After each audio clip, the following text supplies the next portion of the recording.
Lagay ng ekonomiya, kalakalan, negosyo at iba pa. Atin ang alamin dito sa Ang Pilipinas Ngayon.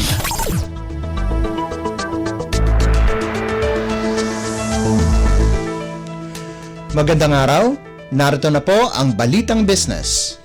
Nakakuha ng 55.8 milyong dolyar na sales revenue, contracts at foreign direct investments o FDI ang Pilipinas sa kakatapos lamang na External Development Summit o XDS 2023 na ginanap sa Vancouver, Canada.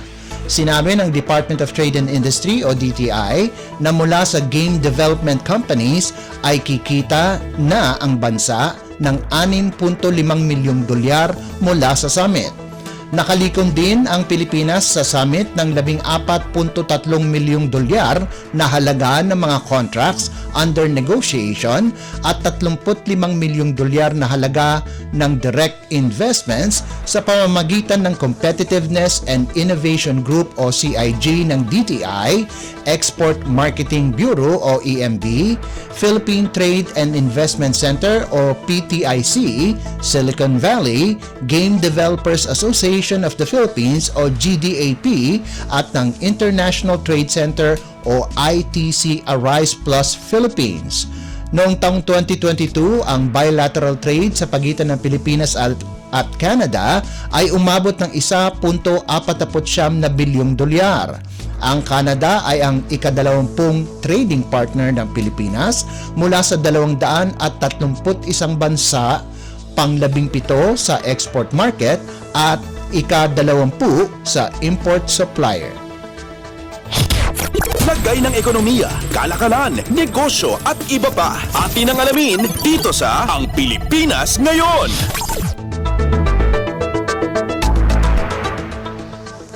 Gumanda ang household finances ng mga Pilipino sa ikatlong quarter ng taon, kasama na ang mataas na optimismo na ang sahod at gastusing bahay kahit na may banta na magkakaroon ng global economic recession sa taong 2024. Ayon sa third quarter 2023 Consumer Pulse Study ng TransUnion, isang global information and insights company, 52% ng 1,000 kataong kalahok sa kanilang survey ang nagsabi na mas maayos ang kanilang gastusin sa bahay nitong ikatlong quarter ng 2023. Tumaas ito ng 3 percentage points mula sa 49% noong ikalawang quarter. Lumabas din sa survey na 44% sa mga respondents ay nagsabing tumaas ang kanilang sahod, bahagyang tumaas ng 3 percentage points mula sa 41% na nakita sa nakalipas na quarter. Ayon din sa survey, mas dumadami ang mga Pilipino na gumagamit ng online transactions, tumaas ito ng 2 percentage point mula sa ikalawang quarter ng taon. Subalit lumabas din sa survey na 49% ang nagsabing nababahala sa mga banta ng cybersecurity na tumaas ang percentage point ng 3% mula sa nakaraang quarter. 65% ang nag-aalala na makuha ang kanilang mga personal na impormasyon, gamitin ang kanilang personalidad at ang credit card fraud. Ginawa ang survey mula ika-6 hanggang ika-24 ng Hulyo ngayong taon na mayroong 1,000 Filipino consumers. Lagay ng ekonomiya, kalakalan, negosyo at iba pa. Atin ang alamin dito sa Ang Pilipinas Ngayon.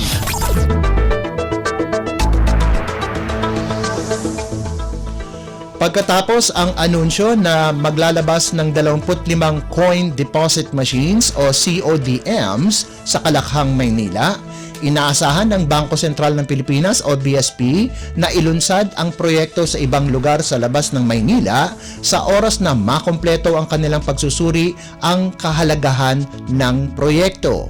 Ang inisyatibo ng CODM na unang inilabas nitong nakarang Hunyo ay bahagi ng Coin Recirculation Program ng BSP. Unang nagpalabas ng 10 CODMs ang BSP at inanunsyo kamakailan na nakapag-setup na sila ng karagdagang 15 CODMs dahil sa mas maraming demanda sa mga machine.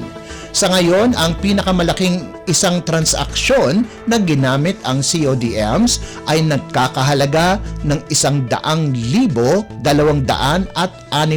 piso. Nitong Setyembre, umabot sa 78.8 milyong pisong halaga ng mga coins ang naideposit sa mga machine, katumbas ng 37.2 milyong piraso ng coins mula sa 37,000 transaksyon. Ang mga CODMs ay magagamit ng mga customers na makapag-deposit ng mga barya at direktang maipapasok ito sa e-wallet ng GCash o sa Maya.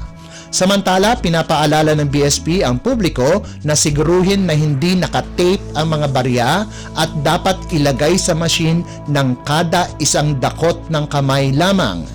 Nananawagan naman ang BSP na magkaroon ng malakas na batas na papatawan ng parusa ang mga nag-iimbak ng barya. Dahil sa walang batas ito, ginamit ng BSP ang Coin Recirculation Program para maengganyo ang publiko na hindi mag-imbak ng barya. Lagay ng ekonomiya, kalakalan, negosyo at iba pa. Atin ang alamin dito sa Ang Pilipinas Ngayon.